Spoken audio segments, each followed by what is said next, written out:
दोस्तों टीवी में होने वाली ये खराबी जो है आपने देखा होगा, फ्री डिस्क का ये रिसीवर है जो कि ये देखो, no signal blur picture, no signal and blur picture continue हो रहा है। तो यहाँ पे दोस्तों ये है हमारा वेस्टर्न का receiver, set top box DT free disc वाला रिसीवर है ये। तो सबसे पहले तो इसके वायर वगैरह को खोल लेना पड़ेगा।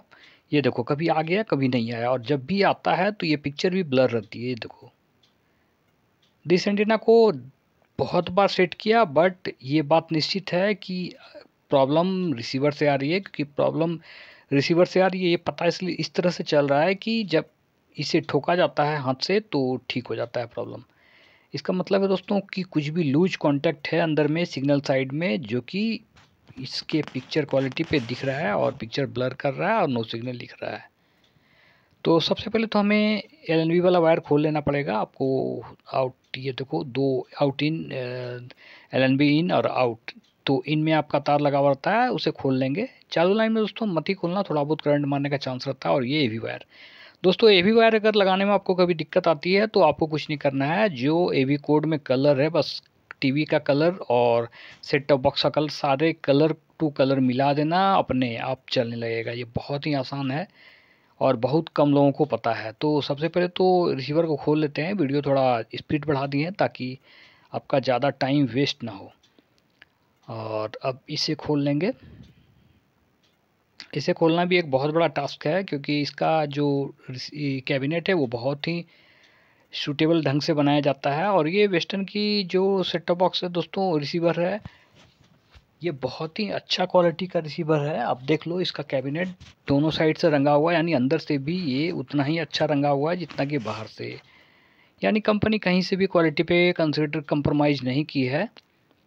और ये देखो, इसका जो वायरिंग है कंपनी का किया हुआ, बहुत ही अच्छे से वायरिंग किया गया है। ज़रा भी इसमें आपको नहीं दिखेगा कि बहुत ज़्यादा भीड़ भाड़ लग रहा है।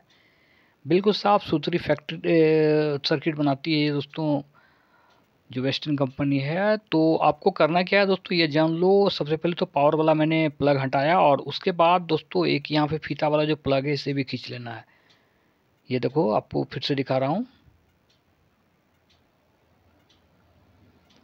अब हमें करना क्या है कि इस प्लग को निकाल लेना है।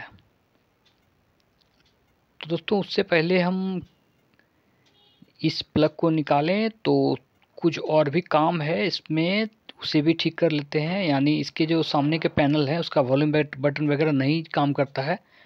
तो आज खुली है तो इसे भी ठीक कर लेना पड़ेगा, क्योंकि बार बार खोलना तो संभव है नहीं। बट उसके पहले हम इसके जो सामने का जो प्लास्टिक कैबिनेट है उसे खोलेंगे।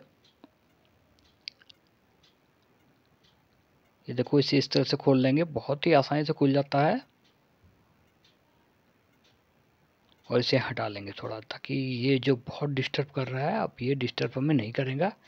क्योंकि एक दो वायर है, और वो अगर टूट गया तो फिर आपको इसे जोड़ने में काफ़ी परेशानी होती है। क्योंकि देखो, कोई भी लोग जो काम कर रहे हैं उन्हें भी सब कुछ पता नहीं होता।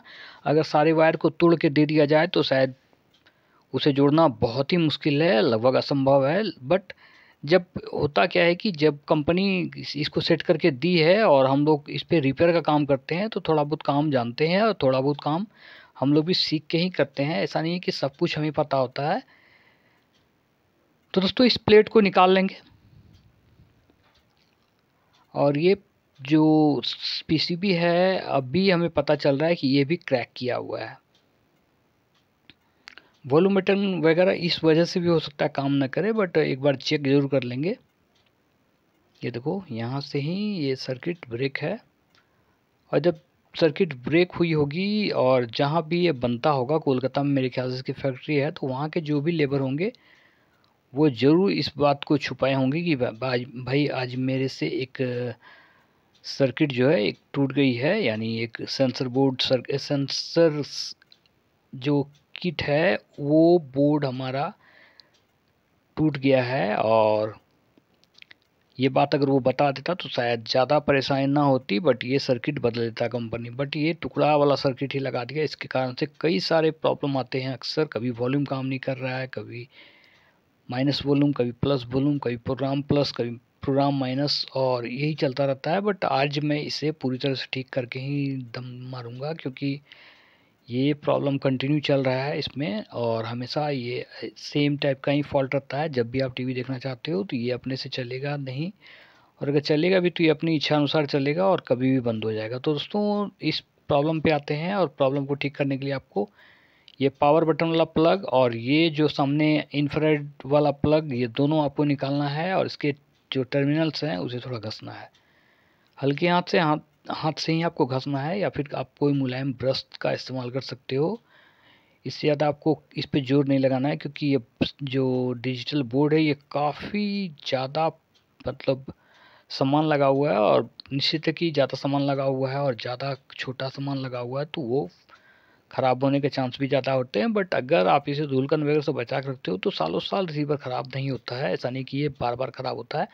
तो इस तरह से दोस्तों इसे एक बार हमें ब्रश मार देना है, ताकि ये जो भी धूलकण वगैरह से ही सारा फॉल्ट आता है, तो कहीं भी अगर धूलकण है तो उसे ये अपने आप साफ़ कर देगा। ये वाला जो हमने उपयोग किया ये ब्रश को, इस तरह का ब्रश ही आप खरीद लेना अगर आपको भी काम करना है तो, क्योंकि ये ब्रश बहुत काम आता है। तो दोस्तों ये इस तरह से हमें साफ़ कर लेना है,